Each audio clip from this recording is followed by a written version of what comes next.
उत्तर प्रदेश सरकार में कैबिनेट मंत्री नंद गोपाल नंदी आज मुरादाबाद पहुंचे, जहां पर उन्होंने मुंडा पांडे स्थित हवाई पट्टी का निरीक्षण किया।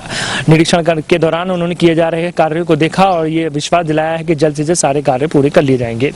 और साथ ही उनका ये भी कहना है कि जल्द से जल्द मुरादाबाद में हवाई यात्रा भी शुरू कर दी जाएगी। मुरादाबाद के दिल्ली रोड स्थित सर्किट हाउस में उन्होंने संबंधित अधिकारियों के साथ साथ भाजपा के कार्यकर्ताओं व पदाधिकारियों के साथ बैठक ली। उत्तर प्रदेश सरकार में कैबिनेट मंत्री नंद गोपाल नंदी ने आज मुरादाबाद में हवाई पट्टी का दौरा कर निर्माण कार्यों की समीक्षा की। मुरादाबाद मंडल के रामपुर जनपद में सदराऊ मंडप का शिलान्यास करने के बाद मुरादाबाद पहुंचे नंद गोपाल नंदी ने मुंडा पांडे थाना क्षेत्र स्थित हवाई पट्टी पहुंचकर निर्माण एजेंसी और अधिकारियों से मुलाकात कर प्रगति जानी। कैबिनेट मंत्री नंद गोपाल इसके बाद सर्किट हाउस पहुंचे, जहां उन्होंने पार्टी कार्यकर्ताओं से मुलाकात कर उनकी समस्याओं को सुना। मीडिया से बातचीत करते हुए नागरिक उड्डयन मंत्री नंद गोपाल नंदी ने कहा कि मुरादाबाद हवाई पट्टी की निर्माण कार्यों को पूरा करने के लिए उन्होंने निर्माण एजेंसी को 10 दिन का वक्त दिया है और 10 दिन में हवाई पट्टी विमानों की उड़ान के लिए तैयार हो जाएगी। हालांकि उड्डयन मंत्री के साफ किया कि मुरादाबाद से हवाई उड़ानों का संचालन तभी जरूरी औपचारिकताओं को पूरा करने के बाद ही संभव हो पाएगा। प्रदेश सरकार के कार्यों की सराहना करते हुए नंद गोपाल नंदी ने कहा कि सपा और बसपा वोट बैंक की राजनीति करती थी और हवाई सेवाओं का मामला इनके लिए चुनाव के वक्त मुद्दा बनता था। कुशीनगर एयरपोर्ट की इंटरनेशनल एयरपोर्ट का दर्जा मिलने पर कैबिनेट मंत्री ने केंद्र सरकार का आभार जताया। देखिए, उसमें मैक्सिमम सारे काम हो गए हैं, लगभग फिनिशिंग के काम बचे हुए थे। जो कार्यदायी संस्था है और जो उसके सभी जिम्मेदार लोग हैं, उन लोगों ने कहा कि 1 हफ्ते लगेंगे, 1 हफ्ते में पूरे कर देंगे। फिर भी मैं जा कर के देख कर के आया चारों तरफ। मैंने 10 दिन का टाइम दिया कि 10 दिन के अंदर ये सारे काम ख़त्म हो जाएं। तो ऐसा देख कर के और जो अभी तक प्रगति है पूरा मैंने पूरा जा कर के देखा और घूमा, निश्चित रूप से 10 दिन के अंदर ये पूरा कंप्लीट हो जाएगा।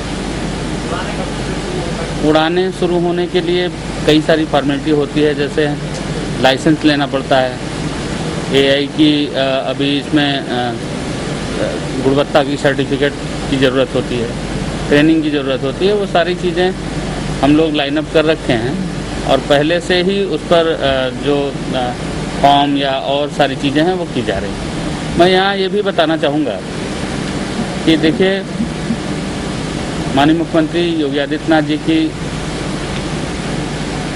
ने जिस दिन से सत्ता संभाली है, उस दिन से वर्षों से लंबित इस तरह के पड़े हुए सभी मामलों पर त्वरित निर्णय लेने का काम और एविएशन सेक्टर में जिस तरह का बदलाव आप देख रहे हैं, जिस तरह की चीज़ें देख रहे हैं, माननीय मुख्यमंत्री जी के दिशा निर्देशन में इस डिपार्टमेंट ने लंबी छलांग लगाई है। अब मैं बताऊं आपको, सेकेंड बिडिंग हुई थी, पूरे देश में 25 एयरपोर्ट चयनित हुए तो 9 उत्तर प्रदेश के। तो इसी तरह से अलीगढ़, आजमगढ़, मुरादाबाद आप देख ही रहे हैं, बरेली है, श्रावस्ती है, सोनभद्र, मेवपुर है, ये सब जगह एयरपोर्ट बन रहे हैं। जेवर एयरपोर्ट जो विरोधी पार्टियों के लिए केवल और केवल स्वप्न बाग दिखा करके जब चुनाव आते थे तो चुनाव के समय वो जिन्न की तरह बाहर आता था, फिर ठंडे बस्ते में चला जाता था, चाहे सपा हो चाहे बसपा हो। ये लोगों को कभी इन सब चीज़ों से मतलब नहीं रहा कि हवाई कनेक्टिविटी अच्छी हो, ट्रांसपोर्ट सिस्टम अच्छे हों, रोडें अच्छी हों, हॉस्पिटल्स अच्छे हों। इनको केवल और केवल अपने राजनीति वोट बैंक के हिसाब से ही करते थे। लेकिन माननीय प्रधानमंत्री जी, माननीय मुख्यमंत्री जी सबका साथ, सबका विकास और सबका विश्वास इस दायरे को लेकर के काम कर रहे हैं। उसी का नतीजा है कि मंडल मुख्यालय को राजधानी से जोड़ने के लिए कई सारे एयरपोर्ट हमने बनाए हैं। और एक बड़ी खुशी की बात यह है कि कुशीनगर एयरपोर्ट, कुशीनगर एयरपोर्ट, माननीय प्रधानमंत्री जी की कैबिनेट को मैं बधाई देना चाहता हूं कि अभी 24 तारीख को कुशीनगर एयरपोर्ट भी इंटरनेशनल एयरपोर्ट चयनित हुआ है, घोषित हुआ है और उस पर भी काफ़ी काम हो गया। देखिए, अभी भी मैं रामपुर में एक सद्भाव मंडप का शिलान्यास करके आया हूँ। माननीय केंद्रीय मंत्री मुख्तार अब्बास नकवी जी के साथ वहाँ पर करके आया हूँ। 92 करोड़ रुपए का एक सद्भाव मंडप बन रहा है, जिसमें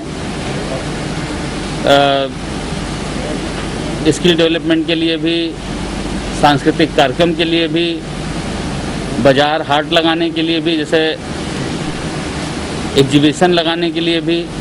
तो ये मैं समझता हूँ कि एक बड़ा आसपास के ज़िलों में एक बड़ा नौजवानों को रोज़गार के लिए अवसर प्राप्त होगा। इसको बन जाने से 100 करोड़, लगभग 92 करोड़ की वो परियोजना है सद्भाव मंडप, देश का सबसे बड़ा ये एक बनने जा रहा है। तो ये भी हम सब लोगों के लिए खुशी की बात है। तो मैं ये कहना चाहता हूँ कि देखिए, जेवर एयरपोर्ट हो, चाहे कुशीनगर एयरपोर्ट हो, चाहे प्रयागराज का नया एयरपोर्ट हो, 11 महीने में प्रयागराज का नया एयरपोर्ट बन करके तैयार हुआ रिकॉर्ड समय में। और अल्पसंख्यक कल्याण में भी इतनी सारी योजनाएं, इतनी सारी स्कीम, इतने सारे दिए जा रहे हैं कि सबका साथ सबका विकास और सबका भी। डीजल पेट्रोल के दाम में बढ़ोतरी हो रही है, स्वाभाविक बढ़ोतरी जिस तरह से हो रही है उसमें मैं अभी इसमें क्या इस समय आपको बोलूं, लेकिन हमारी सरकार किसी भी तरह से लोगों के हित के लिए, लोगों के सुविधाओं को ध्यान में रखते हुए जो भी कदम उठाए जा सकते हैं वो उठाने का काम करें।